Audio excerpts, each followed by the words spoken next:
Hello and welcome to the K&K Wrestle Factory. My name is Kyle, I'm one of your hosts, and today we are going to be talking about our experience at For the Love of Wrestling. But before we get into that, let me introduce my co-host. It is Kaylee. Hello, I'm back. Haven't been banned. Good times. I'm surprised. I am surprised. I thought a video version with you, dangerous game. Yeah. But we seem to be doing well. Oh, really well. I don't even know that many people. Which is good. I'm a bit miffed, to be honest. So last week, obviously, we did our WrestleZone and Aberdeen Anarchy review. Put it up on YouTube for the first time. We've done a video podcast, and it was very well received, which is quite surprising for me. So yeah, thank you very much to everyone who watched. Yeah. People are still listening to the audio version as well, which is fantastic. Obviously, all our videos now are going to be put up on YouTube, so please make sure you follow us or subscribe to us over on YouTube, even at K&K Wrestle Factory. We've so far got 17 subscribers, Kaylee. How does that feel? I didn't think we were going to have any. I thought just me and you were going to follow it, maybe a couple of people, but no, it's done a lot better than I expected. Honestly, we're up there with Mr. Beast at this point. You know. Okay. I expect to be getting a 17 subscriber plaque from YouTube immediately. But anyway, aside from our chat this week about For Love of Wrestling, there's a few things we need to catch up on in the world of wrestling. The main being that we're going on a trip in September. I am so excited. So I'm finally going to see Cardiff, which is cool. But yeah, we managed to get Clash at the Castle tickets, which was the hardest experience of my life trying to get them. Honestly, it wasn't a fun time. So Kyle had we all signed up for pre-sale, and I'm going to guess a lot of people were in the same boat. They just didn't send it. So Kyle managed to get a pre-sale code. I decided to be cheeky and on my break decided to try and go on it. So then, yeah, managed to score some tickets. Ticketmaster's weird though. You were in the queue, a good 20 minutes before me? Yeah, I was 8,000 people ahead of you when they finally gave me my designated number, so... Yeah, it seems that the way it works is it doesn't matter when you join the waiting room. They just randomly assign you a number. So yeah, you seem to have the luck, which is good for us, I guess. Yeah. Not so good for other people. It was good of WWE though to send out the pre-sale code at 6 minutes past 12 when the tickets went on sale at 12. So thanks for that, guys. But luckily we got there anyway. So we've got our tickets. We're up in the nosebleeds. I'm looking forward to it regardless. It's going to be a good weekend. Yeah, it'll be really exciting. Again, just getting to travel to Cardiff. Me, you, and your brother Owen are going, so that'll be fun as well. And yeah, just having a UK pay-per-view is going to be so exciting, just to see what shenanigans they hit out with. So, and it really continues our jet setting personas that we've got at this rate with the wrestling. Even though we really just travel to Aberdeen, that's pretty much it. We've been a few places. Where have we been? We've been Sheffield. Mm-hmm. We've been Aberdeen, Glasgow. Does Paisley count? It's no Glasgow, so I'm going to count it. I'm on the spot now. I can't think. Newcastle. You've been to America. I don't want to speak about that. Yep. I don't know if I've been anywhere else. Just do what we do. So yeah, I'm looking forward to it. There's rumours that the main event's going to be Drew against Reigns or Drew versus Tyson Fury. So either way, that'll be fun. So yeah, I'm hoping it's the former. The Tyson Fury one would... I don't know how I feel about that. I'm not a big fan of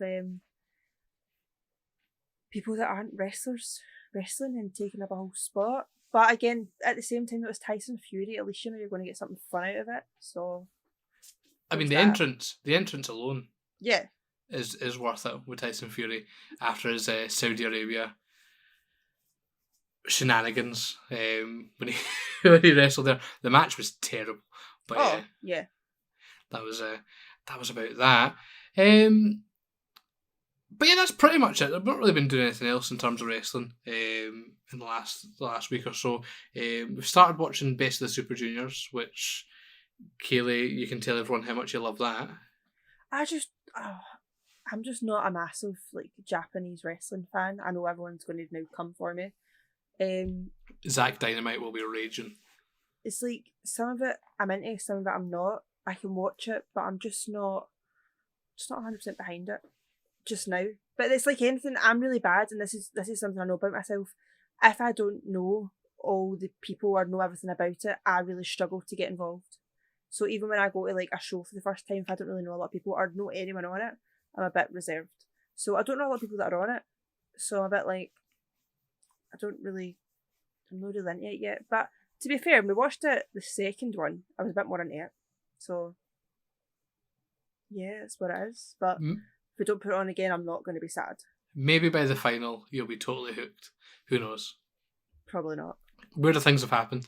So this week we are talking about our escapades to Liverpool for the Love of Wrestling, the second edition of the convention. Kaylee, what is For the Love of Wrestling? Right. For those who don't know. Come here and I'm going to tell you. Basically, it's just a massive, it's like Comic-Con for wrestling. Everyone knows what a Comic-Con is. So you've got all these wrestlers that are going to be there, all these vendors, just loads of stuff going on, and you pay your ticket, you can go there, you can pay for meet and greets with people, autograph sessions, etc. Just everything wrestling related. So for a wrestling fan, it is brilliant. You've got a bit of everything. So we decided to book some tickets. Basically, if anything like this comes up, I'm the first person to be like, hey Kyle, can we go? And Kyle always then shouts at me and goes, no, we've not got the money, we're not doing it. But then this is what happened though. I found out Jeff Hardy was going to be there. So of course, I was like, I don't care how much it costs, get the credit card out, we are going. Booked it, decided to book all these people. Jeff Hardy pulled out, didn't he? Raging. Like, honestly, it ruined my day when I found out. Because Team Extreme were like my thing growing up, and I've met Lita, love. I've met Matt, as broken Matt, but still it counts. I just had to meet Jeff, and that was like my little moment. So I was very gutted. Raven pulled out too, which was really gutting. Big fan of Raven, but it is what it is.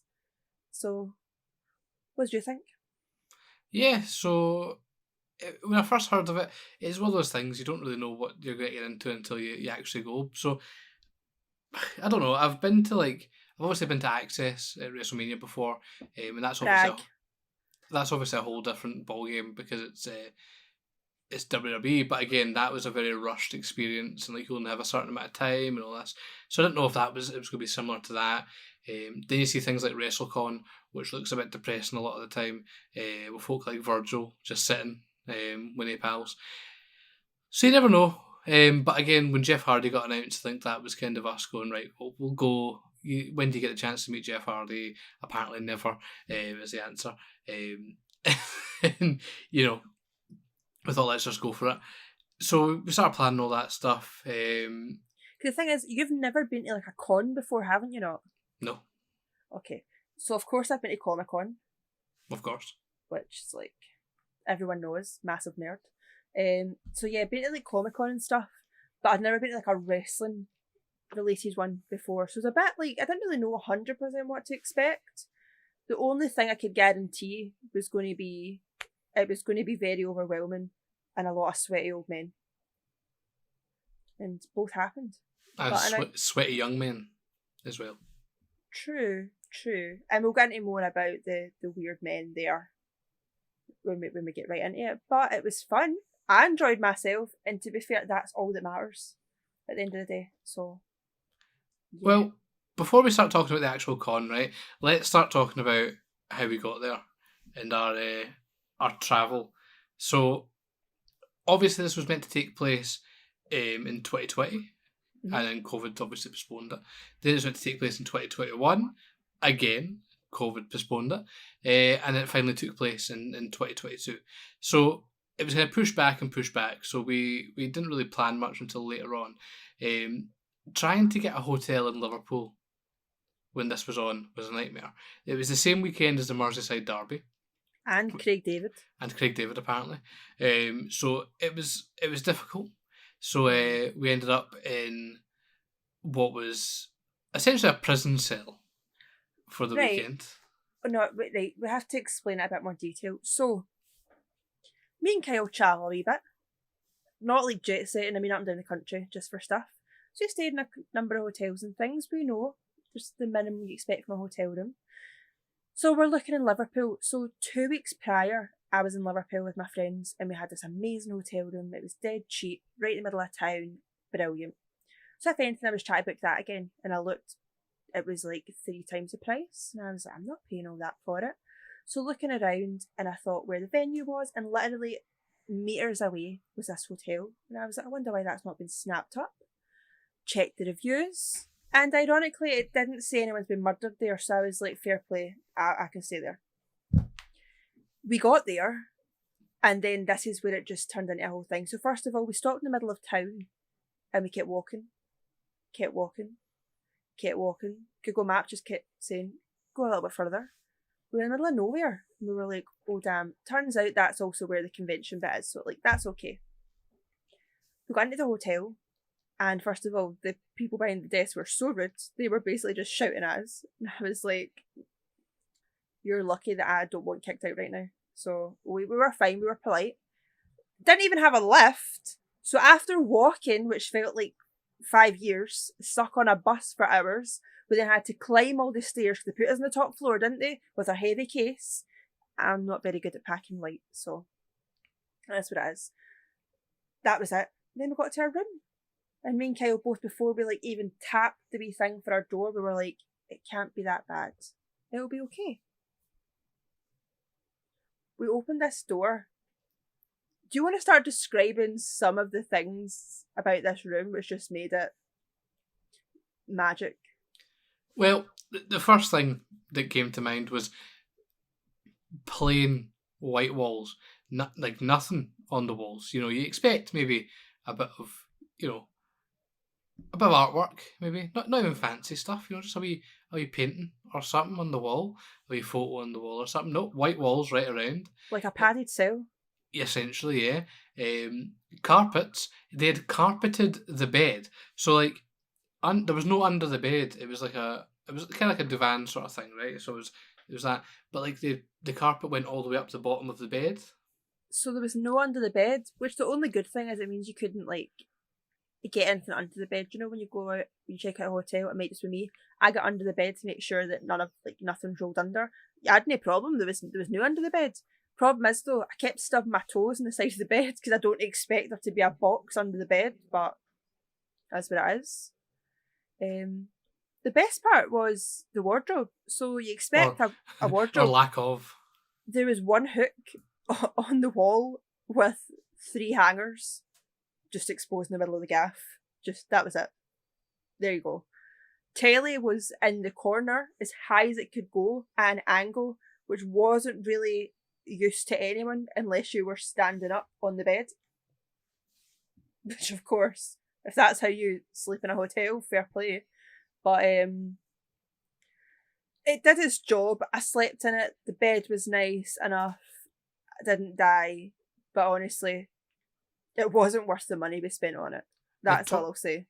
The toilet as well. So the bathroom itself was tiny, right? To the point where I had to sit sideways in the toilet because I couldn't fit. Yeah, it was bad. I could fit when the door was open, but that's rude, right? So when you close the door, it wouldn't close past my knees, so I had to sit sideways on the toilet, which was a strange experience. Yeah. Also, not even just that. So I'm quite tall. I'm like 5'8", 5'9". So when I just sat in the toilet, like my knee was in one shower, my other knee was out the door. There was no modesty. Do you know what I mean? Like, you literally were getting showered on as you sat in the toilet. You were like, it's a whole thing. And it was like a weird, like, spaceship toilet, which was strange. And then they gave you one for all soap. So the same soap that you would wash your hair, condition your body, moisturise yourself with toothpaste was also for washing your hands. Like, nothing is 5-in-1. I don't care what you say. So again, somewhere to rest our heads. I'm not going to like complain about that. It was minutes away from the actual venue, which came in really handy. Bit of a shithole though. A wee bit. Just a wee bit. I wouldn't go back. But yeah, again, I'm sure that the normal pricing isn't, what we paid for it. So maybe if we'd paid the normal pricing, it would have seemed okay. But yeah, for the price we paid for 3 nights, yeah, definitely not value for money there. But that obviously leads us into being in Liverpool and actually going to the convention itself. So day one, we get ourselves up early. Convention starts at 9 o'clock, was it? It started at 9:30. I think it was 9 that you got early entry. So we booked our tickets for getting in, some meet and greets and stuff. We booked early entry because I wanted in first because I've got really bad FOMO. And we also booked after party tickets. So we had the whole shebang. So yeah, we 9 o'clock, but I had to get up at 6, 7. Yep. So anyone that knows me, which will be everyone listening, because there's no people that listen to us, and if you're listening to this one, amazing. I decided that I was going to go and cosplay because I don't do anything by halves, and I thought, who better to cosplay as than Trish Stratus herself? For a couple of reasons. Number one, I love a bit of cosplay. Number two, I was going to meet her, and I thought if I was at least dressed up, maybe I wouldn't break down meeting her.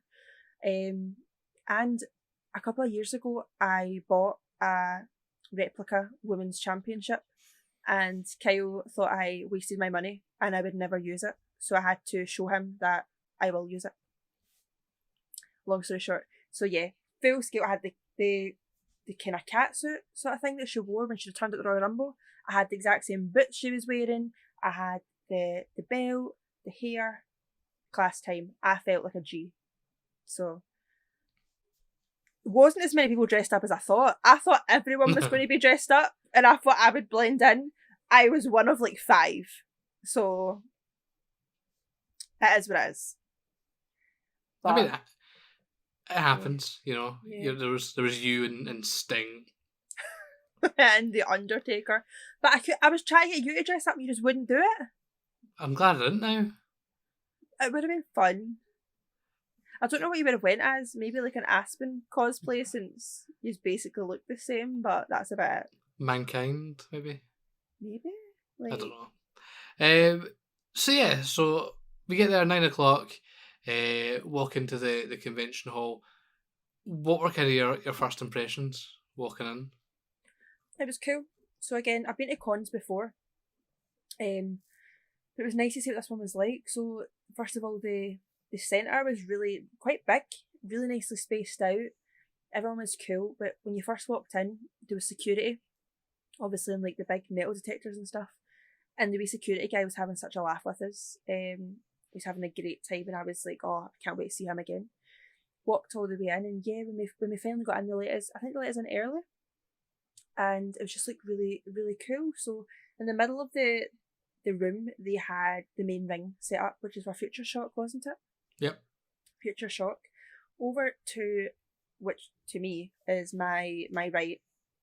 There's a lot of kind of wrestling vendors, had a lot of toys and figures and a little bit of artwork and stuff, which was cool. And right in the back, you had all the posters and that set up. That's where the signings were going to be, which was cool. It was really nicely laid out. I've been to some before where it's the signings are in the middle of the floor, and you're like, what's the point in that? Where can everyone queue? Nice at the back of the room, which was a lot easier. Then at the back you had some vendors that had really cool props and stuff. One had a stage and things, but we'll get into that in more detail later on. And then the other side was different kind of vendors. They had things like old magazines and more artwork and food and a lot of kind of show, just showing off sort of things in a good way. So you had the people with belt collectors and Hasbro, and then you had the progress ring and the booths for getting your pictures and stuff. So very nicely laid out. It was really clear where everything was. Again, you sometimes go to these things. I can only speak for this because I know you've not been to them, and they're really all over the place, and you're not really sure. And I don't know if anyone's been to it in Glasgow. It reminds me of the Forge Market. That's a very niche reference if anyone understands that. But literally, you get lost. This was so easy to see everything. So yeah, what did you think when you saw it? Since it's your first time seeing anything like that?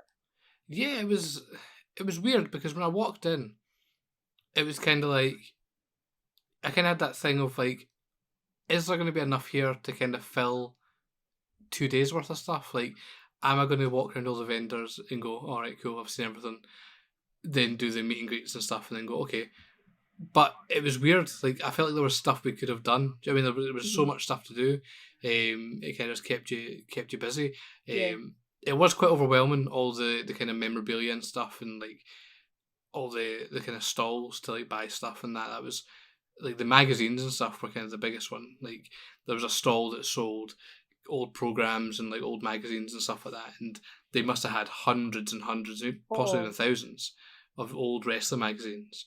Going all the way back to the 60s and stuff like that, and just ciphering through them and like kind of going through that was quite a lot. And yeah, it was just a massive, it was a spectacle, wasn't it? It was kind of a big sort of event, which was quite interesting. It wasn't really what I expected, so I was pretty chuffed with that. Do you know what shocked me though? Like this is going to be a controversial moment, so be aware. Something that shocked me. The amount of people trying to punt Chris Benoit merch and stuff, sign things and all that. The weirdly like morbid collector part of me wanted to own one of them just because of that, but then Kyle like really talked me out of it. But they had like signed posters, they had like signed figures, they had like all this sort of stuff, and I was like, it's a bit taboo. I don't normally shy away from taboo, but I'm a bit like, whoa, feeling a bit weird about this. There's a lot of it, like a lot more than you'd ever expect, which was funny. There was one thing that stood out in particular, this big poster of him, which was signed, which again was a bit like, and it was quite cheap as well. And I was like, I wonder what's going to happen. Day 2, at the end of the day, I just saw this one random weird guy that lives in the bottom of his basement just hugging it, really proud of it. And I was like, you creepy, creepy man. But whatever floats his boat. Fair play. So early on, it was time to meet some wrestlers, because the issue is with these sort of things, we kind of noticed that we'd booked so much, like to meet so many people, that you kind of find it hard to kind of plan it in throughout the day.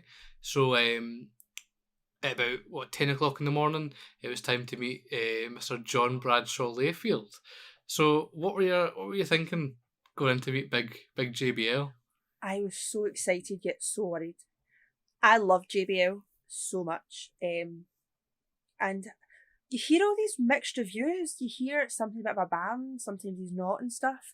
What was good though, give him a shout out, your friend was there. And he was doing like the photography and videography and stuff. Aaron, shout out to him. And he said actually was quite a nice guy. So I was like, okay, calm my nerves a little bit, which was fun. But yeah, waiting in the queue, and then it started feeling real. Like we were there, but we hadn't saw anyone yet. We hadn't saw any big names and stuff. We saw a couple of people setting up, but no one in particular. So I was like, it was strange. But then standing like the queue, getting ready for it, I was like, a bit. Is he going to shout at me? Like I had no reason for him to, but I was like, oh, kind of like getting the thrill. Like, oh, I can't believe I'm meeting JBL. But I made a pact with myself. I wasn't going to get a normal photo with anyone. I'm like, if you're spending all that money, I'm not going to then just go up to someone and do the... Nah, that's not how you play the game with me. I want to have a memorable photo. Which I did. But before I go into that, I'll just find out what did you think about meeting, like, in the lead up to meeting JBL? Well, we've spoken about this before. I hate meeting wrestlers. Like I don't know what it is. I just don't like it. There's so many weird things that can happen. Like the time that I went for a handshake with Bubba Ray Dudley, he went for a fist bump, and we ended up in a cabbage situation. That was a whole thing. there was the time I met Scotty Too Hotty and decided to just pick a random match out off the network and talk to him about it. So I had something to talk about. And we were talking about like a tag match from King of the Ring or something like that. And he, to be fair, the man remembered it. But I hope yeah, so. It's a big moment in his life. was it? The man's had so many different matches. He didn't even win. He didn't win nor lose. He wasn't. It was a fatal 4-way. Why did you talk about it then? I don't know. And then just there's so many of these awkward situations. Meeting Kurt Angle, and he just wasn't really interested. There's all these different ones. I just don't like it. Right. One of my favourite people I've met is Jim Cornette. Hence why I love Jim Cornette to this day. I'm so jealous. Nicest man I've ever met in my life. Took a photo for free. Did not charge anyone any money for photos. He just sat there and took photos with people before the show. That's nice. And he loved it. I think he just enjoyed being around everyone at WrestleMania weekend because everyone's mental, and he's also mental. So yeah, shout out to Jim. But yeah, I mean, I was a bit apprehensive, I would say, about meeting JBL. I've always been a big fan of him as well. That's the thing. From when he was Bradshaw on the APA, and then when he was JBL during the kind of early 2000s. SmackDown sort of stuff. Like, I've always loved JBL. Yeah. So to meet him was weird. Well, that's the thing. Like, see what you were saying? I think it's like you always hear of these like the older generation wrestlers and stuff like coming over and doing things, which is cool and it's nice and I love it and stuff. But when you really think about it, that's like the era that cements most. Like, of course, the age like I love the Attitude Era and stuff. But see, when you actually think about it, the Ruthless Aggression Era was the time. That's when I used to go to school. I used to like talk to all my friends about it. We were really into it. I was the weird girl that liked wrestling. Go figure. But some of the boys would talk to me about it. The rest of them would just not want to speak to me because of it. But that was like the time. That was like me and my mum used to go and watch wrestling with my brother. Like, we used to like sit down. We used to watch like Raw and SmackDown. We used to convince my dad to buy the pay-per-views and he'd say no and we'd buy them anyway. Like, fun times. And the thing for me, my first ever live wrestling show, JBL was in the main event with John Cena, Kurt Angle, and Stone Cold. Random, but fun. So I was like, oh, this felt really like full circle for me. Do you know what I mean? Yeah. So I was really excited. But on the way up, so as I was saying, I haven't had as many weird interactions with meeting these guys. I don't know if it's just because I'm quite outspoken. So I just go in for it and maybe they don't feel as awkward, or if it's because I'm female, they don't have a lot of them. I don't know, maybe they're nicer to me. But normally I have quite good experiences. But again, as I said earlier on, I was like, I am going to have a fun experience with this. So I'm going to take you back a little minute to explain my photo. So last year, at my birthday party, I had this big birthday party. It was like festival themed. And when everyone turned up, there was music playing, we were outside, it was all fun. And then the drunker I got, the more I thought it'd be funny to have theme songs for people. So when everyone was walking in the tent, I would then make a theme song for them. So me and Lewis decided to keep playing JBL's theme. And the drunker we got, the funnier it was to hear JBL's theme because it has the moo. So it goes dun dun dun dun dun. We thought it was hilarious to the point where we were just peeing ourselves laughing for about, 3 hours or something. Everyone had decided that they were over us by that point, and I thought it was the funniest thing in the world. And we kept doing this, the Longhorns, like going mer to each other, and it's became a thing. So from then to now, every so often we bring up JBL, we whip the Longhorns, that's what you do. So I decided, rather than go up to JBL and go, hey, can I have a photo? Whatever. I was like, so, hi, how are you? Blah, blah. I spoke to him and went, so, I don't want to take a normal photo if that's all right. Do you mind if we do something for me and my friend? And he was like, sorry. I was like, so, me and my friend love to sit and listen to your theme song and whip out the Longhorns. Can we do it? And of course he went, the long what? I went, the Longhorns, like on your car, like this. And he was like, okay. So then now I've got a photo of me doing this with JBL, which is so cool. The only downside is my boob was falling out my top, so I have to like Photoshop it before I show anyone because it's really embarrassing. But it was a fun moment though. You got to experience it from behind, so what was it like watching me like confuse the poor man? Well, I was deeply concerned initially because you never know. See, that time stands still in those moments. You know, when you're just talking to JBL and asking him to do the Longhorns, and he's like, "You want me to do what?" And I was like, "The Longhorns." It was a whole thing, and I'm standing there already nervous, waiting to get my photo taken, and I'm just kind of standing there going, "Okay, just relax. She's not going to offend Mr. Layfield." And then, you took the photo and it was hilarious. And then I went and took my standard wrestling pose photo with him, said thank you very much, and left. That was kind of a theme for the weekend with everyone I met. I just went, nice to meet you, shook the hand, took the photo, thank you very much, shook the hand, left. Yeah, I didn't was do getting my that. money's worth. No, I'm not paying like, I don't know, like 60 quid just to do. Nah, I'm going to tell them, hello, how are you? Big fan. Here's a story. Here's an antidote. Let's do this. I'm doing it. And they were all fine. See, to be quite honest, they were all lovely about it. And JBL especially, he was really nice. And I noticed the people before him, he wanted to talk to them and they just kept like walking away. So I thought, this is my time to shine. I will talk to you all day, sir. So yeah, I decided to do that. But he was lovely. Do you not think so? He was a lot nicer than I thought. He was a nice man. He was a very nice man. But after we met JBL, we had to go and rush to meet the world's most famous referee, Mr. Earl Hebner, a man who does actually call his matches down the middle, unlike the WrestleZone officials. But we were going to meet Earl Hebner, which wasn't just a normal photo op, it was in a ring with a belt. It was so fun. It's like, I've only been in a ring once before, and it was with Wolfgang, which was interesting. Got a photo op with him where did I flip him off? I think I did. I was like, no, I did something. I did like something funny to him in my photo. It's really funny, right? Well, anyway, again, you know what I'm like. I don't like a normal photo, and I was dressed as Poison Ivy, so that's like a whole other moment in my life. But yeah, it was fun. So we were over. It was a Progress ring, and the owners and that were there, weren't they? Yeah, the Lee McAteer and I can't remember the other guy's name. Yeah, so they were there. There was like Progress peeps just kicking about. Lana Austin just running about in her dress. But it was fun. Again, he looked like he was having a brilliant time, Earl, because I didn't know. See, when they're a wee bit older, you never know if they're going to be like a bit more uncomfortable doing this. And then poor him, he was only meant to do it for like, an hour, but then he had to be there for like 3 by people that were meeting him. So I was like, oh, the wee soul's going to be absolutely shattered the time we get there.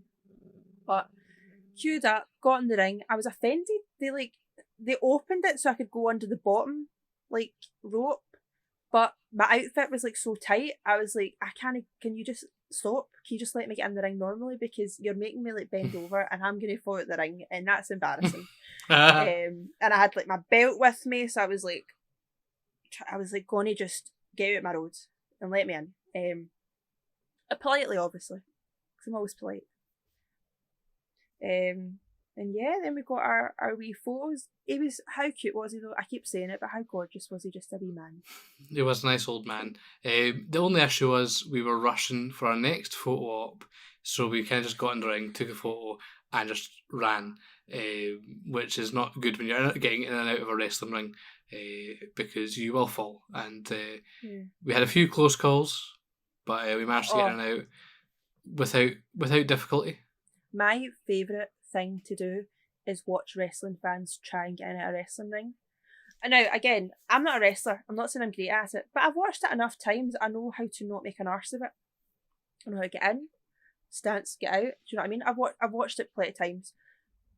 Watching people in front of us trying to get in and out that ring was hilarious. Like, genuinely hilarious. Guys falling about the place and all that and stuff. It still doesn't beat when ICW did the meet and greet with Sabu in the ring, and people were literally falling through the ropes and falling out the ring, and just, it was a mess. Like, have you never seen a wrestler get in the ring? Like, I think what throws people off is they don't realise how high the ropes are. Yeah. So like the middle rope is a lot higher than you think. Yeah. So you really need to kind of give it a bit of welly to get your first leg over and then in. Yeah.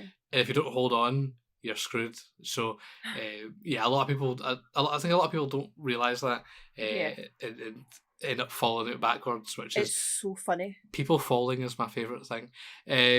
But anyway, we had to go and rush because our next meet and greet, no one special. I don't think anyone's interested in hearing this, are they, Kaylee? Oh my gosh, it was Trish Stratus. Right. I'm going to have to explain this. So again, you queue over. She was at A. So we ran all the way over. You had like your tickets and stuff came over, etc. Then you wait in a big queue. It's like a big like cattle herd thing, right? You're like queued up. So you're just standing. And then where we were beside, that's where the wrestlers will go from where they were, and then they walk over and they go to their booth, etc., which is fine. I am not an emotional person. Like, I don't cry that often or anything. But for some reason, when I saw Trish Stratus, I started like welling up. Like, I got so overwhelmed. Like, I can't describe it. I wanted to start crying. Like, honestly, like, it was just so much. Because again, I'm going to be soppy for a minute. Like, Lita and Trish were like such a big deal. They are my favourite ever match, which is controversial because it's like whatever. People always think you can't have a favourite match, the women's match, whatever. I love them so much. They like got me into wrestling. So to see her in front of me, it was just I had to take a moment. I'm shouting at Kyle. I was like, I don't know if I'm going to be sick or what. Like, I can't meet her right now. I'm stressing out.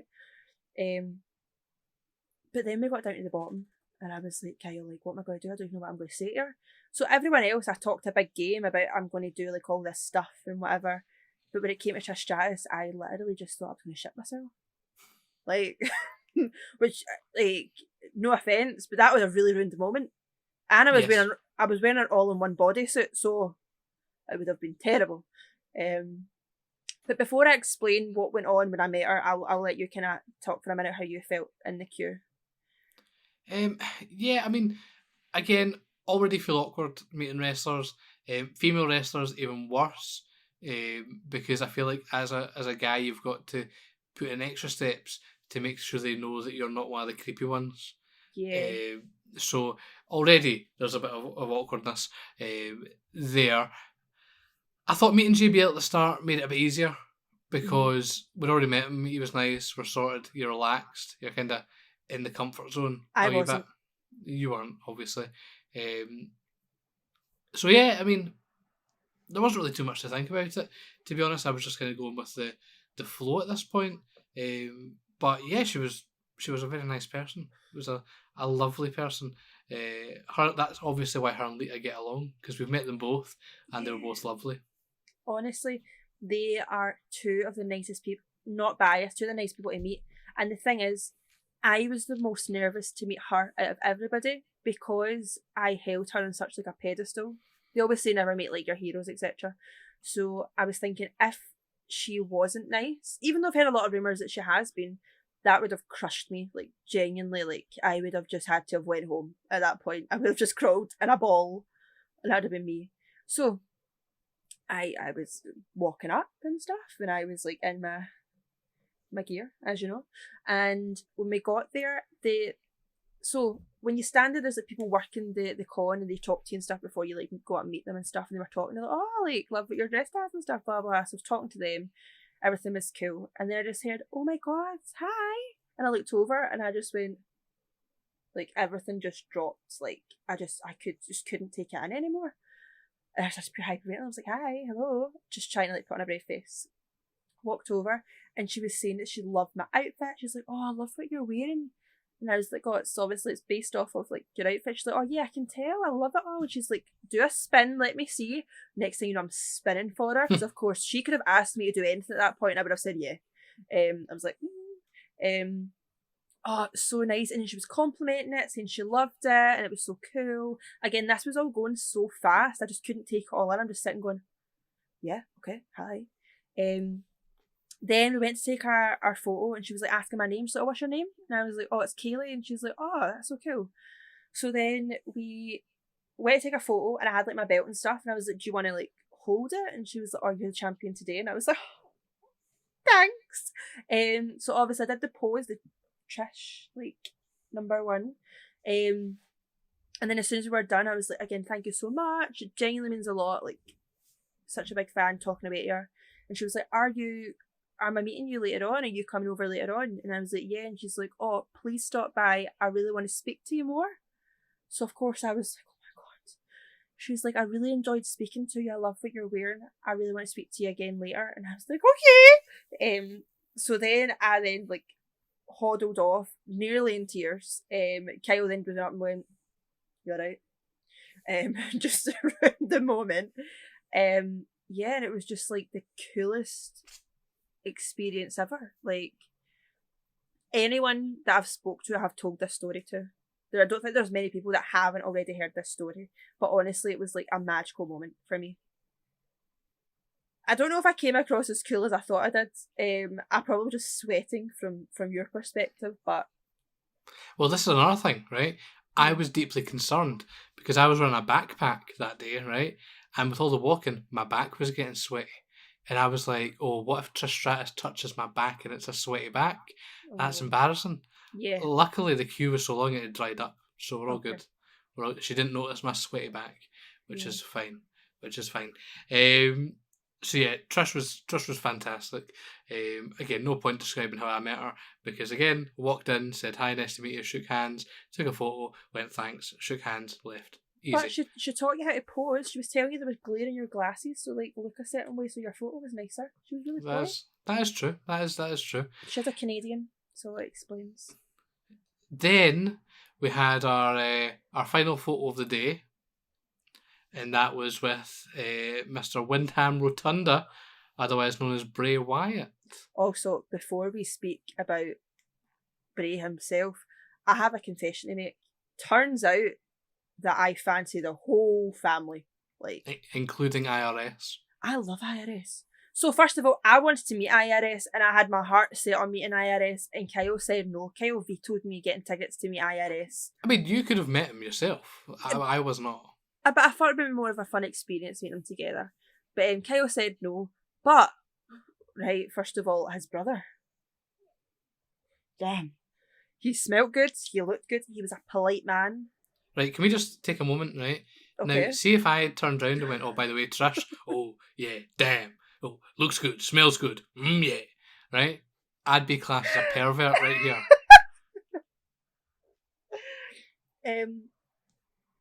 You would. That's one. But yeah, no. There's only I've got like a bucket list of a couple of people that I'm like paying ting. He is on there now. Pete Dunne's number one. I know, like no one agrees with me. Pete Dunne is like, oh,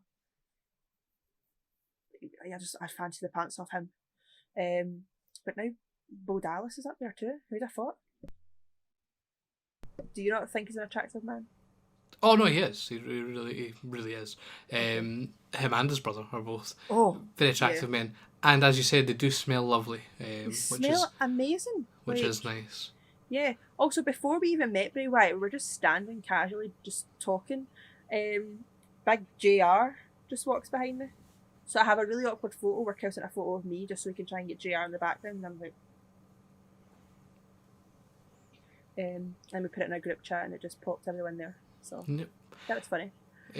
So we met Bray Wyatt. The queue was absolutely mental, as you would expect. He was only there for one day, so everyone was trying to ram to meet him. The queue eventually got cut off at one point, and people were told to come back later. But yeah, again, a riot. No, not like it wasn't their fault. The whole issue is, and like you'll explain. So there was like 2 slots. There was like a morning and an afternoon slot to meet people, which is fair enough. Some people were only there the Saturday, so of course their slots were going to they're going to be full for longer because, for example, someone like Trish, 4 opportunities to meet her. She was there both days, 2 slots a day. Bray Wyatt, there's only 2 slots in general. A lot of Fiends like cosplays and stuff throughout the day, which was pretty cool. There was one person in particular who looked so cool as the Fiend, had like the wee pig and everything. But yeah, so you would normally just queue, but the issue was Sting was on at the same time, and Sting again was someone that was only there for one day, and they were like back to back. So the issue was both queues were intense.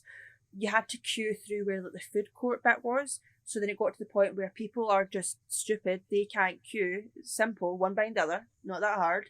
People were then making their own queues. They were going sideways. People were then joining the food queue, thinking it was a BRAY queue, and they were getting all confused. It was an absolute mess. So we decided to join the BRAY queue quite early because we thought just in case, and we're so glad we did because we're standing there for about an hour before they even started moving, but they cut off like behind us, and oh, that would have been horrible if you'd waited all that time for nothing. But his queue was an interesting one. Again, you see there's certain types of people that join each queue. The Trish one was a lot of sweaty men that were hyperventilating with the thought of seeing a woman in the queue. So I was on high alert. The JBL one was like, it's more of your kind of like normal fans. The Bray Wyatt one, this was where everyone came out the wood. Everyone was dressed as Bray Wyatt in this queue. I swear, you had every sort of like impersonation of him you could think of. Very intense. But once you got past that, it was pretty alright. Yeah, so we met the big man himself. Very, very lovely fella. Oh. I feel like that's all we're talking about this week. Well, before we met him, nice people were. So where we were standing, like we're seeing people in front of us, there was like a bunch of kids and stuff that were like with their parents, and what happened is the parents were getting pictures and stuff, and he was like on the floor, like playing with the kids and stuff and all that, and the security or the people like running the con or whatever, they were like, right, we need to kind of hurry up, and he's like, oh, give me 5 minutes. They turned around to the parents and he's like, this has been one of the highlights of the weekend because I really miss my kids at home. He went, this is what I'd be doing if I wasn't here. And I was like, oh, bless your piece, cotton socks. Like, you're a nice man. Another reason why the family's up here for me. He is a nice man. So I went in and did my normal wrestler pose. Nice to meet you. Thanks. Bye. Kaylee, obviously you went in and did what did your pose? Yeah, so I walked out and was talking to him and I was like, hey, you've done a lot of like normal poses. Do you want to do something fun? And he was like, yeah, what are you thinking? And I was like, oh, I'm not too sure. I went, why don't you do like your strongman? And then he told me a really cute wee story. He was like, oh, it's my Brody pose. He went, me and Brody used to do it all the time. So I was like, oh. And then I've got a picture of us doing like the strongman. So remember when he had that, like, was it like the fake fitness DVD? Yeah. Yeah, that's what I was thinking of. So I've got a picture of me and him just like this. And he is wham. Like, he is massive. Like, again, you see them on telly, so you know they're big, but it's not until you like stand side by side to them. And again, I'm quite a tall girl and I'm not the tiniest in the world. So sometimes I'm like, oh, people seem quite small, but he was massive. So he's like this on my picture behind me. Felt very secure. And that was fun. And then that was kind of like our time with him over. And again, he was so nice. He really wanted to like talk to you and stuff. And it's only a small thing. I know they've got a lot of people to meet, and I'm not expecting like a lot from them. Like just for them being there is like cool enough. But the 3 people we met like that day had so much time for everyone, and it genuinely made your time better. Do you know what I mean? Like they really enjoyed what they were doing. So yeah, that was a cool experience. But yeah. Well, it was then time to break for lunch. We were hungry. So shout out to the Liverpool Exhibition Centre for their fantastic chicken tenders. Chicken tenders and chips. Fantastic. I'm still thinking about them. The chicken tenders were perfect. Like, they were so good. Like, I need to know where they get them from. Yeah, they were 10 out of 10, even if they were expensive. But yeah, 10 out of 10 for that. After all the standing, we were absolutely knackered, so I feel like we spent most of the rest of the day trying to find seats. Well, at this point, we actually split up. Kaylee, I'll let you talk about your where you went. First of all, well, once you... So like I said at the start, there was quite a lot of vendors and stuff that had like props, etc. So there was one of the place had like loads of belts and stuff. People had like really big Hasbro collections and things, and there was one particular stall which they had built like the kind of entrance ramp of the classic like WWF like back in like the 80s, like that sort of time. It was really cool, and they had like loads of figures and stuff. They were basically, they weren't there to sell anything. They had like an online like Instagram and stuff where they kind of show off like all their cool like collections, toys, etc. And they were showing them off, which was also pretty cool because, as you can see from the side of Kyle, I've actually got some of those figures, which I'll tell you a story about them another day because that'll take a whole moment to talk about my collectibles. So we're just standing, and what they were doing is they were like playing really cool like entrance themes and stuff, and they had like the big thing. So I was talking about the guy, and I was like, "This is amazing, like that you've built all this and stuff." And he's like, "Oh, since you're dressed up, do you want to like have a shot?" I was like, "Yes, of course." Again, anyone that knows me, it doesn't take a lot to convince me to do anything. So I was like, "Of course." So I like pulled back the barrier, go in, like living my moment. And then I got this really cool like, video. So he played like Trish Stratus's theme music. I got to come out like the little like the entrance ramp, do the give it the yowdy. And Kyle took a video of this, which we'll talk about later on. What ended up happening to that video, which made me very excited, but we'll save that for later on. So yeah, it was pretty cool. And then we walked over, and I thought, what I'll do just now, we've got quite a gap in our time, and I bought some like autographs and stuff. But I only got one autograph to start with, and it was Trish Stratus. So I thought, hey, let's go over and do that. So we kind of split up a little bit. Well, we're going, but we thought we'll stand in the queue first of all, see what it's like. So we're standing in the queue for Trish Stratus, and it was taking forever because this is what you'll notice. Some people were like just kind of signing and letting you go and stuff, whereas Trish Stratus, I honestly can't speak highly enough of her. She was spending so much time. You were going up, she was talking to you, she was having like a whole conversation and stuff and everything, and genuinely, you saw everyone go for breaks the full day. You did not see Trish give up once. She was there the whole time, and every single person said that they had the best experience with her. Again, you can vouch for this as well, Kyle, can't you? Yeah. Genuinely, she was like one of the nicest people there, and I will recommend if you ever get a chance to meet her, even if she wasn't your thing, meet her. Like, it'll be worth it. So before that, I was standing, and I went, "Oh, Alundra Blaze doesn't have anyone with her just now. I'd love to meet her." So again, I've said it before, I'm not a massive fan of. There's certain women's wrestlers I love because I think they're a bit more well-rounded, and I was like, she's one that really stands out to me that I always liked. I loved the whole like spinning the belt thing. She'd obviously done a lot of cool stuff that wasn't just what you know about.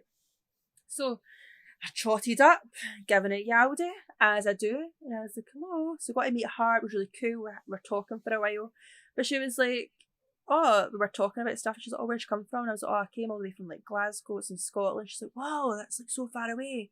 It's like, it's longer where you've came from, but thanks for bigging me up, like whatever. And she was like, oh, who are you here with? I was like, oh, I'm actually here with my fiance, he's just over there in the queue. She's like, show me who he is. So I was like, okay. It's him over there, and I pointed, and just this sea of people. Medusa's like, where is he? And I'm like, over there, and I'm just waving, and then Kyle just in a sea of people just goes, what? Just really confused, and she's like, oh, him there, lovely, blah blah blah. And we were just talking for a bit, and I was telling her, so I've got a plan for this room. When we get it done up, I want to have like a wall of like cool artwork and stuff, and cool people I've met, etc. And I really want to have like a really cool piece of like work that she's got. So I got her sign something, which was fun. But then I got back to the queue, and Kyle was like, why the hell did you get Medusa to wave at me? And I was like, she asked who you were, and I thought, I'll show you. I'm no fear. How did it feel having Medusa just point you out in the middle of the whole con? I was very confused. It didn't make any sense. But I waved back. I thought, hello, Medusa. Yeah. How are you? The girl who was like her minder was so cool. She had like green hair. I think she's like a trainee wrestler. She's proper cool. Like, I'd like to say more of her. But then you left me. And the funniest thing is, so Kyle was with me the full day, and nothing happened. Kyle left me for, I looked at my phone, it was about 27 minutes maximum. And in those 27 minutes, I had a queue of men round me asking for photo ops with me because I was dressed up. And I was like, Kyle, could you come back, please? This is strange. I had people that were just like beside me, basically just sniffing my hair. And I was like, what are you playing at? Like, back off a minute. I am not that polite. But after that, I finally got to the front of the queue to meet Trish Stratus. Prepare yourself for this story. So I got up, and she's like, oh, Kaylee, hi. And I was like, why does she remember my name? This is cool.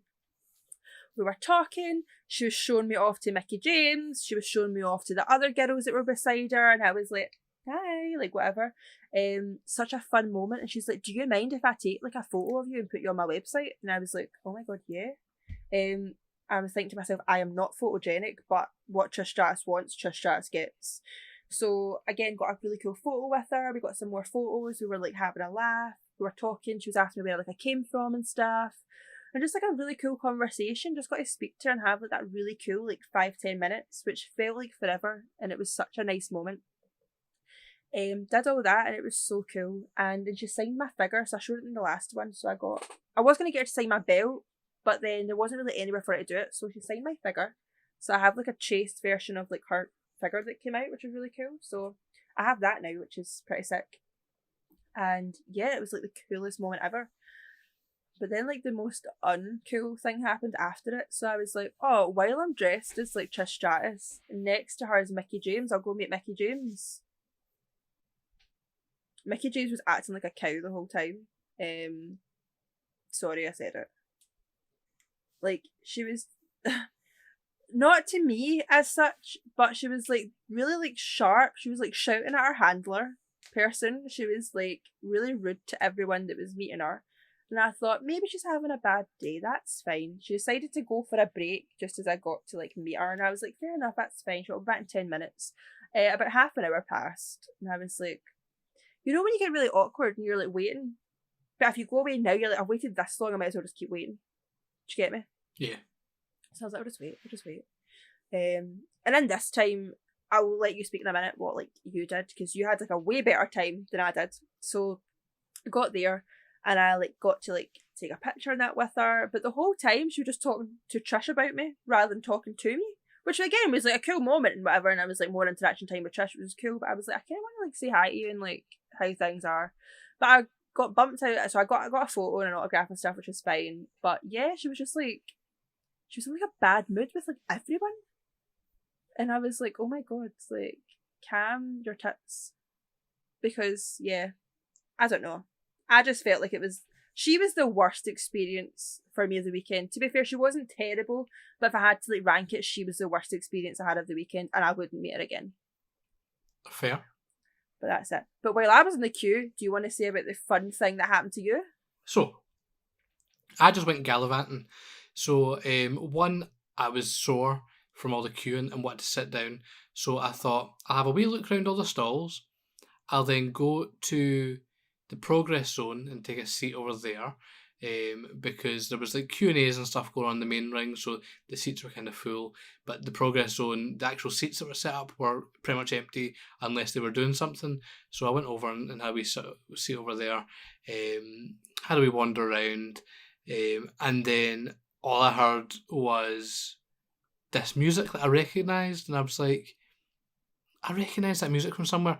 Turn around, and MJF is just stood in the middle of the ring with a microphone, and I am like, holy shit, I need to go over there, and because this is going to be mental, right? So I ran for my life across that hall. And the funniest part is, in the video that For Love of Wrestling have put up on YouTube, you can actually just see me running into frame at one point when I get there. So yeah, I ran over, watched him do his thing. He did like an impromptu Q&A. He called everyone out. Everyone asked a question and essentially got bullied from him. Yeah. He spoke about how he was going to see if he was going to go to WWE or stay at AEW when his contract runs out, all that sort of stuff. He was really, really good. And Kaylee was still over in the queue for Trish at this point. And while Kaylee was doing her stuff, the next one was JBL. So I sat and watched JBL, which was brilliant. Again, he told some really funny stories. And that was the first panel I'd saw. So I was quite impressed with how it went. And again, JBL's always funny. He always tells good stories. So I sat and watched him. And then went and got a seat again for when Kaylee came back. And we kind of met up and discussed our stories from there. And again, there wasn't really anything beyond that. There was meant to be a Kurt Angle Q&A to wrap up day one, but unfortunately that got cancelled because he had so many people he needed to meet for his autographs, and they would rather do that than do the Q&A because those people had paid to take autographs from him, and he was only there on the Saturday. So that's fair, I think. Made sense, and it was cool they did that because obviously people had paid their money to do so. But going back on the MJF thing, something I had to say. So of course everyone knows who MJF is. Everyone knows the kind of persona he's got. And I've saw online when he goes to cons and stuff, he says in character, etc. But actually seeing it in person, so funny. Something I would recommend is go on the For Love of Wrestling's Facebook page, look through the pictures people have taken with MJF. Honestly, hilarious. There's so many. There's one he's taking people out of wheelchairs. There's ones that have been swiping cards in people's bum chins. There's like just abusing children. Like, he was so hilarious, and he wasn't even meant to have a panel, but he had 15 minutes and thought, I'm going to bully the crowd. Great persona. It was so fun. So, but then after that, the good thing is, so obviously our friend, I was going to say your friend, we're now friends now. It was originally Kyle's friend, now our friend was there, so we went out with her for a little bit, said hey, we didn't really have a lot of people we knew that were there, but Heather was there and said a bit of a hello, how's things, catching up. And then there was when the con finished, they had a wrestling show after it, which was pretty interesting. So I've never saw Future Shock in my life. But what I would say is hilarious. So again, middle ring, the main ring, everyone's kind of like sitting, standing, etc. We managed to get some seats, which was pretty cool. We second row seats, not too bad. And where you were sitting looking at the ring, to the right, there was no seats there. But these seats just get put there. And next thing you know, some people were watching the matches that weren't scared to be watching the matches. Next thing you know, we had MJF. We had JBL. We had Bo Dallas. We had, who else? Billy Gunn. Road Dogg. They all decided to just plop themselves down at the end of it and just watch the wrestling. Can you think of the pressure that these poor people had? Some of them were trainees. Some people had their first match. Yep. And these were the people watching you. I was in shock for them, but yeah. So I'll let you explain the first match because I think you know them a bit better than I do. Well, we'll not go into too much detail in the matches because some of it was a bit but there was a women's match to start, nothing memorable there. There was a 4-way title match. I think it was for like the cruiserweight title or something like that. And the big thing in this match, there was two. Initially, one of the heels came out and called out MJF, who was sitting there. MJF then jumped up onto the ramp and grabbed a mic. He was looking like he was going to start arguing with the guy who called him out, but then in true MJF fashion went, no, you're right, this crowd sucks, see you later. And just left. Yeah. Classic MJF. At the end of the match, there was a bit where one of the wrestlers was down, and the referee was down, and Earl Hebner did a run-in. The slowest run-in I have ever saw. Yeah, so the guy is like ancient. He was. Yeah, it was a walk-in. Let's be honest. Yeah, but the best part is that he came in doing his thing and all that. Seeing he was standing in the ring, he was so old and like unsteady. When the wrestlers were even just moving in the ring, he was like getting bounced about, and I was like, "Oh, yeah, wee soul." And then he got heckled as well. Was it not like Billy Gunn was like heckling him and like telling him he was sucked and all that? Yeah, stuff? Billy Gunn and JBL were shouting, "You suck, Earl." Billy Gunn then confronted him and they almost had a fight, which was funny. And yeah, so Earl Hebner done the 3 count of the match. He brought a kid into the ring, gave the kid his shirt. Apparently it's his last like appearance, like match in the UK anyway. So it was a big deal to see it. Yeah. And yeah, it was quite fun. There was another match between Luke Jacobs and some guy making his first ever match. Not really much to talk about there. Luke Jacobs was really good. Progress Atlas champion. We then had Team Grado and Team Ogogo against each other. So Anthony Ogogo and Grado. Grado is obviously one of the best in the business. And JBL, Billy Gunn, MJF were absolutely loving it. Well, this is the thing. So, you know what Grado's like? Grado. So, all these serious wrestlers came out doing their thing. Then you heard like a prayer. First of all, the whole place was erupting to like a prayer, and everyone was going off it like, yes, loving it. You could see them all just kind of looking at each other like, what's going on? Like, of course, they probably know of him, especially like his time over there and stuff, but they were kind of like a wee bit taken aback. Grado walks out. Grado does not look like the others. Grado looks like himself, right? He came out, and I couldn't even watch them. I was just watching them for most of it. MJF had to keep pretending to drink to stop laughing because he found it so funny. Billy Gunn and Road Dogg are away. Like, JBL was physically like howling at it. Every single small thing he did was so funny. And you know what Grado's like. His mannerisms are great. He can get the crowd behind him, etc. But honestly, watching him was the highlight of the whole show. To which I think it was like, a couple of days later, someone asked Road Dogg who your favourite wrestler is, and he tweeted out Grado. Yeah. Fair enough. That match was so funny. Anthony Ogogo was weird because he was in kind of like his hometown sort of thing. Like in the UK, no one gave a shit. But I think it's because we're meant to have, who are we meant to have again instead? Magnus. Yeah. I wouldn't have really cared either way either. But no matter. Well, clearly you're not a fan of that household. They can all get fucked. So fair. So yeah, that match was fun. We then had Eric Rowan against Sonner Durson, or whatever his name was, which again was an alright match. Rowan was great. And then the main event was a battle royal, which was the worst battle royal I have ever seen in my life.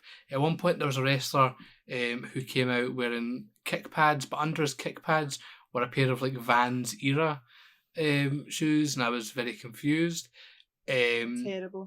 There was so much one random. Good person. What was the person I liked again? Sam Bailey. Sam Bailey carried that match, right? He was the best part of the match. Everything was good. Everything around him was absolute shite. Great match. But then it was like it was maybe like a 20-man rumble or something. So it had 20, Sam won, and they went, here's number 21. We were all like, can someone no count? Then a bloody train started playing, and I was like, what's the script here? Big McNipples, Braun Strowman, walks out in front of you. McNipples? Yeah, like, right, you have to admit, he came out, I didn't realise that his nipples pierced, but for some reason, like, the way he was, that's all he could see, was like, that's like ingrained in my brain. It was very nipple orientated, wasn't it? Yeah, but he came out, he absolutely destroyed Sam. The whole ring, like, moved. It was a bit terrifying. Didn't Aaron's camera get like flung? He almost got injured a couple of times.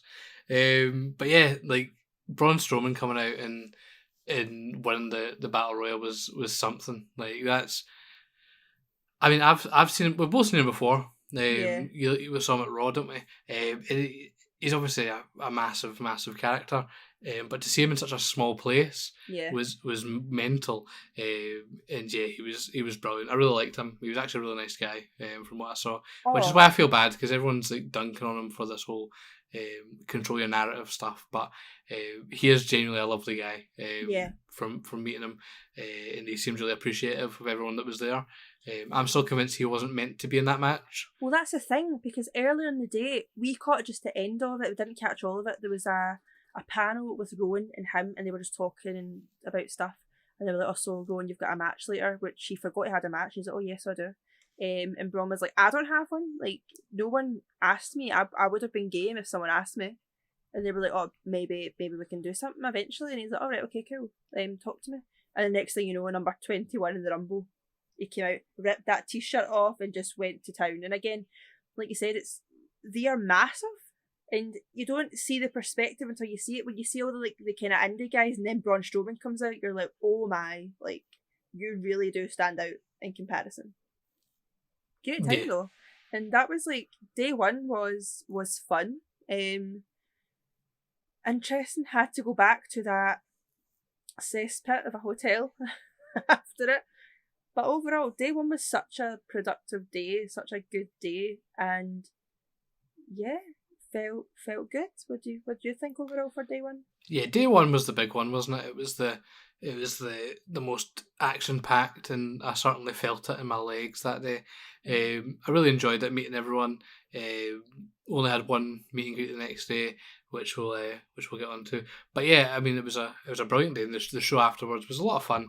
Even though it wasn't the best show I've ever been to, it was fun, to say the least. But day two, we got up early again. Walked over to the exhibition centre.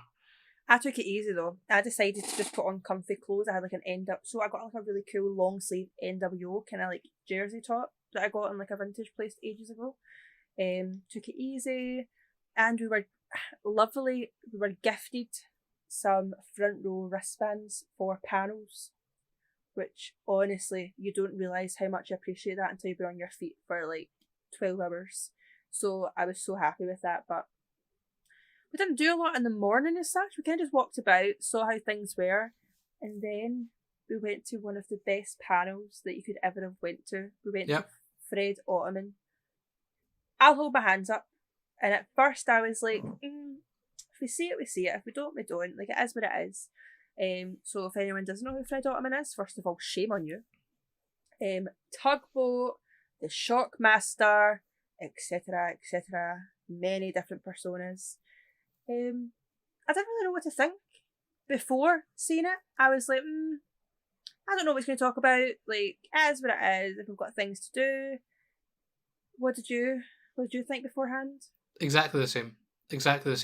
Wasn't really interested. Didn't think much of it.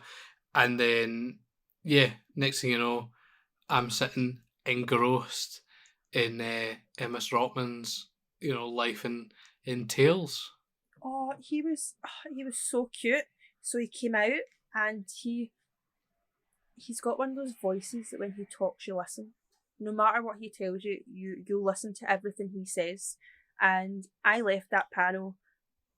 First of all, I want to go back and watch all his matches. The way he spoke about wrestling and how he spoke about wrestling his day compared to modern day wrestling was so interesting.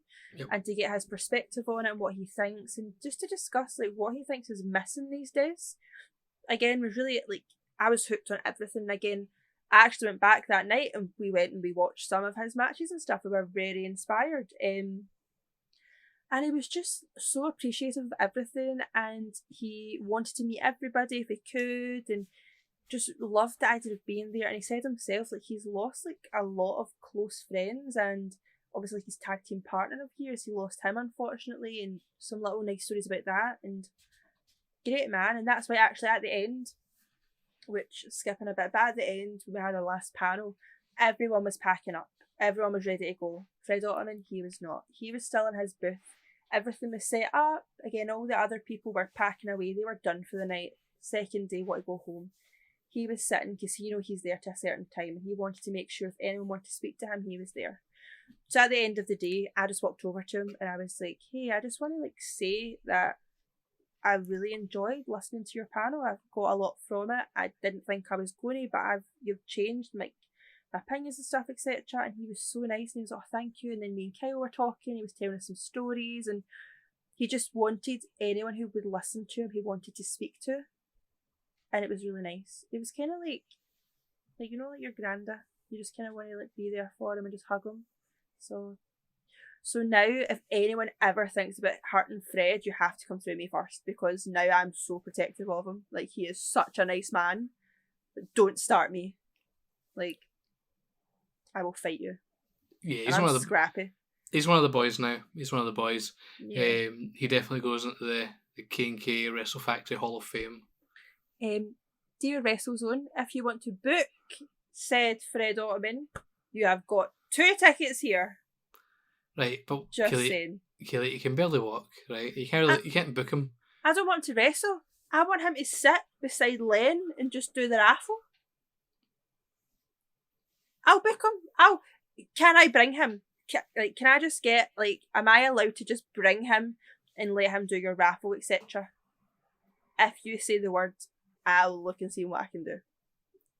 Okay. Okay. I just Um, want to meet him again. so as we said, we kind of just took it slow on the Sunday and kind of just sat at the panels because we didn't have really anyone to meet apart from Victoria that we'll talk about later. So we were just kind of free to do stuff all day. So we just kind of sat and actually took in some of the panels. The next one was Medusa or Alundra Blaze, which after you met her the day before, we were quite interested to hear her speak. And yeah, her panel was brilliant. She gave a lot of stories about her time in Japan with Bull Nakano and Yes. a lot of talk, and she got a bit of background around the whole belt in the trash can sort of stuff. And yeah, I just thought she was fascinating to listen to. I don't know about you.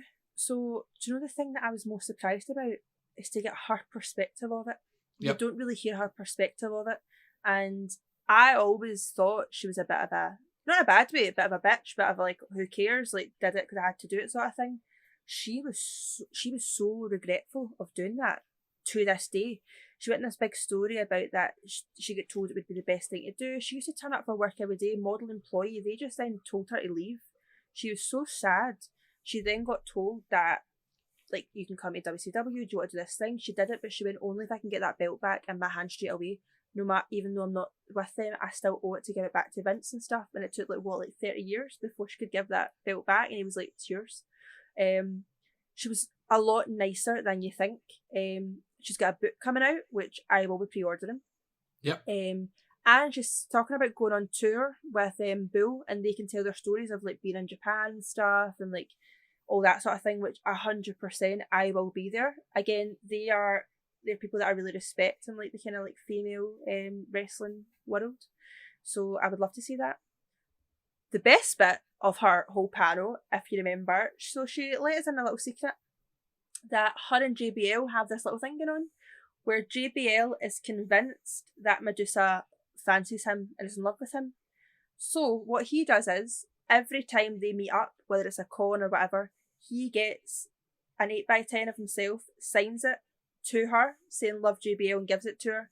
And she made this big point to say that in her house, she's got like a stack like this of just signed JBL pictures with love notes and stuff that he just keeps going, being like, to my biggest fan, etc. So she was shouting at him during her panel, which is funny because the day before we saw JBL go out his way to give something to her. We were like, oh, I wonder what that's all about. Turns out that they're madly in love and to spread the rumour. So yeah, exactly. And at this point, we were getting quite close to the Trish Stratus panel in the early afternoon, so Kaylee was not moving, making sure we had those exact front row seats. So we sat through the next couple panels. The next one was Lillian Garcia. yeah, we were front and centre. I was not moving from front and centre. Like, are you mad? So we had Lillian Garcia up next. It was quite interesting to hear her stories about how she got into the ring announcing and all that sort of stuff. Again, she doesn't really have any mental stories, but she has some quite good stories. I bet she does, but she's still terrified to say them. But I mean, my favourite story she told was that when she went to Tribute to the Troops for the first time, she went on the plane, and it was obviously one of the army planes with the toilets at the front, and she went to the toilet and she got locked in and couldn't get out, and then when she finally got let out, it turns out it was Vince McMahon that was holding the door, and he was howling laughing. yeah. So that was a funny story to hear about Vince. Any Vince stories are good. What I thought was cool though, so turns out she got into wrestling because her and her dad used to watch it, and it was a really fun moment. And then she just got offered a job doing something for the WWF, didn't know what it was. Turns out it was she was taking over from Fink, which she was like, oh god. But then she was just told this really cool story that one of the first times that she got to perform, her dad was in the crowd, and where her and her dad used to watch these shows, she was then performing in front of her dad, and I was like, that's really cute because she's one of those people that you know of her. She's like a staple to wrestling, but she doesn't really, because she's not a wrestler. She just what she does. You don't really think about her much, and she doesn't really, again, give or take if you saw the panel or whatever. But actually, she was more entertaining than I thought, and she absolutely pumps that social media, didn't she? She was taking videos the whole day, getting everything, loads of like bits and bobs and stuff. So fair play on her. Do what you need to do, honey. We then had the New Age Outlaws, which was probably the best panel of the Yes. weekend. They came out and they were absolutely hilarious. They were Oh, so good together. you couldn't get a minute of breath back because you were howling at them. They were laughing. They were having a moment. They had So Calval there, and they were like, "Why are you here? Like, let us be," doing their thing. Then part of the way through their moment, like music started going off, so they decided to heckle the other ring. The other ring was Earl Hebner. They were shouting at Earl Hebner, telling him to shut up and turn the music down. Try to create fight number 2. Honestly, go back and watch it on the YouTube channel. So funny. And Billy Gunn told a really interesting story about how at the Hall of Fame he wanted to batter Triple H for talking down about AEW, but he got told to cam it right in from his wife. Also, Billy Gunn looks amazing for his age. Like, I met him a good couple of years ago, and again he looked cool, but like he's looking good. Road Dogg kept making jokes about how he's now got a podcast, and he doesn't look like Billy Gunn. And he was wearing wee loafers. That was so strange. See, when you think about the badass, like, cool party, like, Road Dogg head tattoo, and then you see him in front of you, and he's like a wee man wearing loafers. It was interesting, to say the least, but he looks healthy now, which is really nice to see. Yeah. Again, when you see, like, a lot of guys from that generation, one, if they're alive, that's a bonus, and it's nice to see they're actually doing well for themselves, and they're, like, doing good. So yeah, it was fun, and they said it themselves, they were genuinely enjoying just being there. I think that's a cool thing, and that's the one thing that I've taken with this whole, like, place, that apart from one, everyone was really enjoying. Well, 2 people weren't enjoying themselves, but they can both get fucked.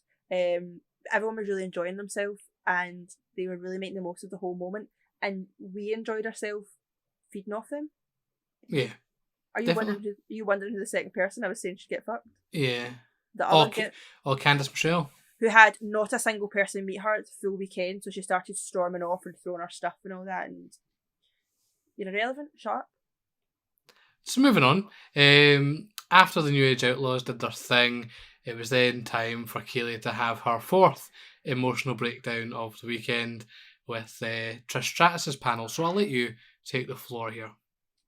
I'm gonna paint the picture. So again, I was sitting first of all, and Kyle had put up like a really, so the picture I said I had yesterday in the whole stage setup of me doing the Trish Stratus thing, Kyle would like edit it and put it on like Instagram. So then I shared it on mine and I just tagged Trish Stratus, not thinking anything of it. And then my phone started buzzing, and it was like, Trish Stratus has mentioned you on Instagram. So I was like, I can't look at this right now. I am going to shit myself. Like, put my phone down. I was like, nah. She then came out. Everyone's like standing and applauding, so she came back and she's like, oh, hi, Kaylee, it's you. And I was like, hello. And she was like, oh, hi. She got in the ring and she was like, hey, everyone. This is Kaylee down here. I met her yesterday. She has like a really cool cosplay of me. I've actually just put a picture of us on Instagram. Go and check it out. And I'm just sitting there going, just like, can't speak, can't move, about to whitey or etc. Just, oh my god. Luckily, like I said, Kyle's friend was like doing like the photos and video etc. So he caught it all on camera, which he was then kind enough to send me after it. So I've now got that, and again, everyone who's met me since then has probably saw it. Because I like to show everyone now that me and Trish Stratus are like this. And yeah, and I was just sitting there the whole time having a great one. I asked her a couple of questions, which was really nice. Asking her basically what she thought when she got told she was going to have the main event with Lita, like how important that was to her and things, and got some really cool information from her. And then Mickie James turns up halfway through, just like randomly gets in the ring with her, and I was like, boo, I'm kidding. Need a moment. And then again, another thing, she was like, so they were talking about if Trish Stratus was to make like a clothing range of like the cool duster coats and the hats and stuff. And she was like, who would buy that? And she's like, Kaylee would. And I'm like, she's still remembering my name. Like, what is going on? And again, maybe me, I was like, yeah, I would. Because I was like a puppy on speed. So that made my whole like year, and it was like a crazy day, and it was like a wild one. It was just nice to have something fun that day, and it was just Such a moment. But I'm going to let it go into you now. Can I have a moment to like calm down after that? Well, it's appropriate we move on to me because after we watched Trish do her panel, it was time for our only meet and greet of the Sunday. It was time to meet Victoria. And there are some people listening who will understand why this is funny. So I will elaborate for the rest of you. Essentially, there's a conversation me and Mark had a while ago where I can't remember what happened. I was there too. All of us were talking about this. No. This was a text. Okay. And then it was brought into the real life. Okay. He was watching a show or something talking about how Victoria is one of the best ever, or something like that. He went, is Victoria one of the best women's wrestlers ever, or something like that? And I replied going, never been a big fan of her. And he went, oh no, she was really good. And I went, well, I liked her stuff in Right to Censor. And he was like, that was Ivory. And I was like, oh, well, I have no idea who we're talking about here then. So, essentially, I do not remember Victoria at all. Even though I can name shows that I've watched that she's also on, looking back in retrospect. Yeah. And I was also a big fan of TNA, where she was a big deal as well. I have no recollection of her at all. She's one of those people that just didn't stick in my head. So I had no recollection of her. So it became a running joke that I didn't know who she was. So we had to meet her. Like we had to, just for the laugh, essentially.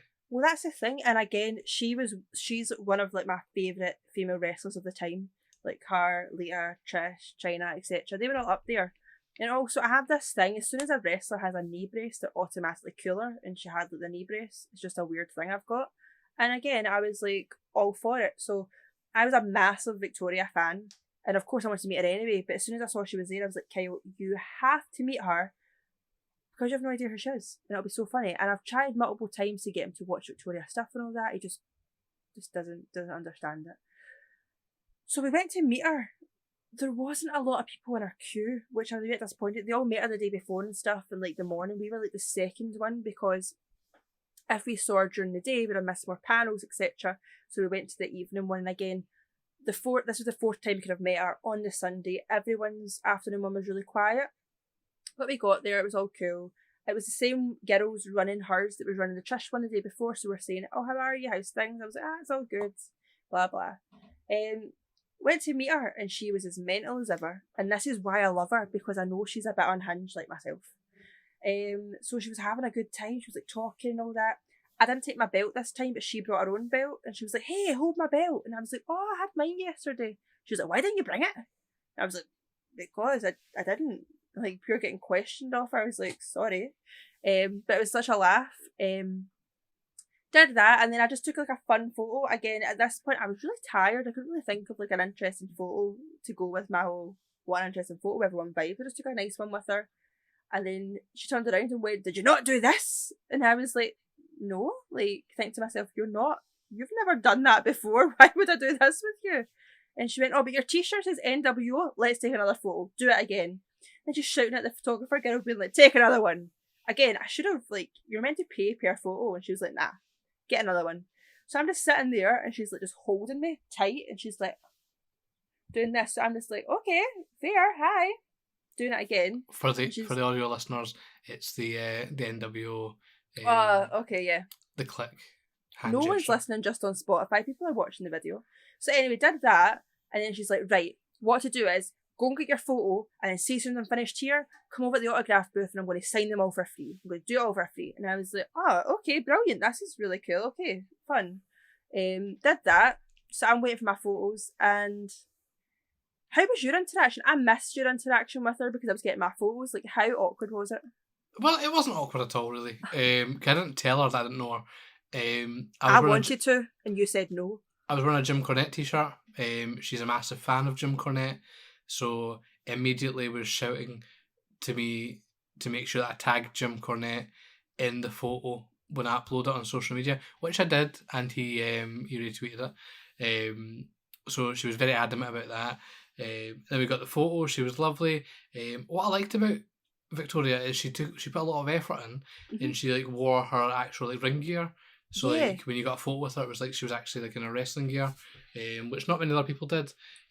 So that was really really an extra nice touch, I thought. Well, that's the thing. Like I said, she's one of the ones that I genuinely really like. And doing all the wee bits, she brought the belt with her. She had the ring gear on. She honestly like went out there, and that's why I kind of felt bad. Of course, Trish Stratus had like the biggest queue, etc., which it makes sense who she is. I felt like some people slept on seeing Victoria, and I felt bad. She was genuinely so appreciative. And again, I've saw those like interviews and that she's done. She's mental, and that's why I like her. I like the fact she's down to earth. But yeah, we went over then to her autograph booth bit for her, met her, and she was having such a good time. She was talking to us, and she was like, "I was so scared to come here. I didn't want to turn up if I wasn't at 100%. I wouldn't do that to anybody." And then she was just like talking about different things. She says how she loves like cosplay and Comic Cons, and she's been to Comic Cons, and she says there's nothing worse when you pay all that money and all that time to meet someone and they're just not what you expect. And she's like, so because that's what she feels, she makes sure that she's good to all her fans and stuff. So I was having this great talk with her. She was signing my photo. We were just having a good laugh. Then Kyle turns up and just puts his photo down. It's like, thanks, cool, bye. I mean, she actually went, "Do you want me to sign that?" And I was like, "I guess so." Like, Yeah, like he just like ruined it. But again, not to just purely like steal the moment, but you didn't really speak to her. But she was so nice, and she was so like she brought everyone over. And again, she was one that maybe she didn't have as many people there at the end of the day and stuff, but she wanted to make sure that everyone who genuinely wanted to see her, they got a great experience from her. And I would say, like, I thank her so much for that. Like, it was really nice. Again, made that even better. And you said it yourself, after having a nice experience, she's kind of went up. Well, you now know who she is, yes, but she's now kind of up in your estimations oh, after that as 100%. well. Because she didn't have to do any of that. Like, she could have just done what everyone else did and what you're meant to do, technically. But nah, she was really cool. Nah, she was lovely. Once we met her, the day was kind of wrapping up a wee bit. Jim Ross was doing a Q&A on the stage rather than in the ring, because he couldn't get in the ring, and I think he didn't know that he was meant to be doing a Q&A. No one told him, so they just turned around and went, "Jim, are you doing your Q&A?" I was like, "Oh, okay," and then waltzed over and did it. So we sat and listened to some of it, which No. was quite good. I couldn't. So, our good, lovely friend Scout, which you'll probably meet one day, he does a Jim Ross impression all the time. I'm not going to say what it is, but he does a Jim Ross impression all the time, does a certain voice and stuff. And he always just like, he loves to. There was like one time, what match were we watching? We were watching, it was Tyler Bate versus Pete Dunne. You know when Pete Dunne finally won the championship? We were there. Me and Shannon were wearing our like as my Pete Dunne top. She's wearing our Tyler Bate one. Really going for it. Scout was drunk behind us doing the commentary as Jim Ross the whole time, and it made the match 100 times better. So that's where it came from. That's the impression. He loves to commentate on things as Jim Ross, and genuinely, him just commentating your life as Jim Ross makes everything better. So the whole time watching Jim Ross, in my head, all I could hear was Scout being like, "My God." So I just kept laughing, but then he started talking about really serious things, like his wife dying and all that. So I had to leave, because I looked really heartless. I looked like I was laughing at the man who'd lost his wife and all these accidents he's had and his heart attacks and stuff. So I bowed out and left, because I was like, I look like a cow. But all I was thinking about was Scout's impressions. Fair. So yeah, Jim Ross did his thing. Like we said, we kind of paid attention a little bit. Then went for a wander, and then came back for the last panel of the evening, which was annoying because a lot of people had left by this point, and there was only a handful of people left in the convention centre. Well, actually, just before that though, something really cool. So again, one of the vendors had like really cool, like they had like hundreds of belts. They had like WWE belts. They had like what were they? They had like some of the AEW belts, some like Japanese belts, etc. And they were like, no one can touch these. No one at all can touch these. And of course, I put the charm on. I was like, that one's really nice. So they let me like hold, like there was two. Someone let me hold, like obviously they got it engraved and stuff. It was like the big belt, the big gold of the Undertaker, which was so cool. I also got to hold one that had engraved like Eddie Guerrero in that, which again was just like cool. I love Eddie. And they just let me hold like all these cool different belts and stuff. I've got to like try them on, and the big gold is really heavy. Because my belt when I first got it was a lot heavier than I thought. Like I'd never held a wrestling belt really, apart from the one that your uncle's got. One time. Did all that, but then I got to hold this and I was like, oh my. So just before it, that was a really cool moment just to say that I've held like certain belts and stuff, which was really cool. Did you get to hold it? Yeah, I didn't want to, but I was forced to. Yeah, it was cool. And then there was also a raffle to win your favourite ever belt, like the Winged Eagle, but we didn't win. Grado also tried to win it. I think he put in as much tickets as humanly possible. Yeah. As well. Grado was hilarious the whole con. Just kicking about, just having a laugh, just talking to everyone, trying everything on, giving it yaldy. He was another one just to like having a brilliant time, making the most of it. And it was nice to see a bit of representation of us Scots. Yep, exactly. So yeah, we get up for our final panel. We were expecting absolutely nothing. It was Tatanka. Again, much like Fred Ottman, we weren't really interested. If we missed it, we missed it. We were actually contemplating leaving before it had gone on, but we thought, nah, we'll stay and watch it. And aren't we glad we did? Because it was brilliant. Again, it was no disrespect. He's a good wrestler. I like him wrestler wise, but I'd never heard a lot about what he's like kind of talking and stuff. You get some people that just talk but say nothing. Another one that it was really interesting to hear. So he was talking about life before wrestling, that he had a really successful job, making a lot of money, like 6 figures and all that, like really good place. Talking a lot about his heritage and things in a lot of detail, which was really cool to hear. And then just talking about, again, this is something I found really interesting, talking about like the wrestling business when he was involved in it, what it's like now, what I think the couple of things are that are missing that make sense, because the kind of thing, it is different these days, and it's not a bad thing, but there's a few things that just don't work as well as they used to, and just kind of his perspective of what they need and stuff was, again, a really interesting perspective. And another person that when he spoke, I was hooked on every word. At one point I was like on the front of my chair, like, yeah, definitely. Very respectful man, and after it, because like I said earlier on, everyone was packing up, a lot of people had left, hardly anyone was there to see his panel. I did feel kind of bad for him. The other wrestlers and stuff and guests had left. At the end, he went round and shook everyone's hand, thanked everyone personally for being there and listening to him. And it's those small things that I think it doesn't take a lot from someone, but it makes a lasting impression. And again, I now want to go back and watch his kind of like his reign as well. He had like a really long undefeated streak that was kind of before my time, so I've not really saw a lot of him. I know of him and stuff more when he returned, but I don't know a lot about him. So you've saw him before. Yep. Twice. WrestleZone, Aberdeen Anarchy. And WrestleMania. And WrestleMania, but mainly Aberdeen Anarchy. We wrestled Big Demo at the Beach Ballroom. Fantastic match. That's random, but sounds cool. Classic. But yeah, Tatanka was lovely. Very glad we ended up staying for his panel, and it really bookended the weekend for us.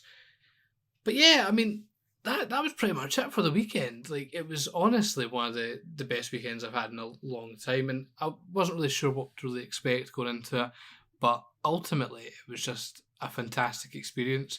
We've already started booking up for next year's For the Love of Wrestling, which is in Manchester next April, which is a much more convenient place to get to from Glasgow than Liverpool, so I'm happy about that. But yeah, I thought overall weekend was fantastic. Very, very few complaints, if any. Really, really enjoyed myself. It was worth every penny, and I'd probably recommend anyone, if you're a wrestling fan, to go, even if you're not paying all the money to meet all these people. You can understand it is expensive.